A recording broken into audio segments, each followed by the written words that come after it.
কইছে যে লিক আছে ওরা ওরা নাই, তিনবার কইছে লিক আছে সরাই নাই।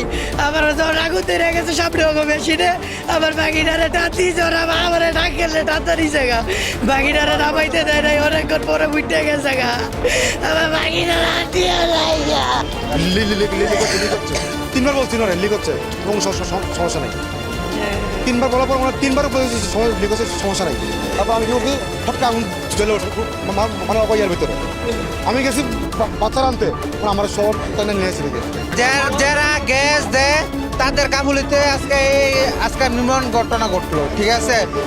আজকে এই দুর্ঘটনা বাচ্চাটা মারা গেল, তার বাবা তারা আনতে গেছিল, দরজা খুললে আনতে তারা নিয়ে এসে পড়ছে বাবারে বাইরে, ঠিক আছে। তারপর আর কি গ্যাস আগুন ধরে গেছে, আর বার হতে পারে না। দেখতে পাই যে প্রাইভেট কারের মধ্যে একটা 4 বছরের শিশু মৃত্যু অবস্থা পড়ে আছে।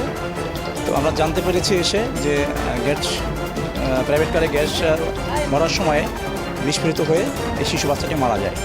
তো এই বিষয়ে আমরা আইনগত ব্যবস্থা তদন্ত আছে, তদন্ত সাপেক্ষে ব্যবস্থা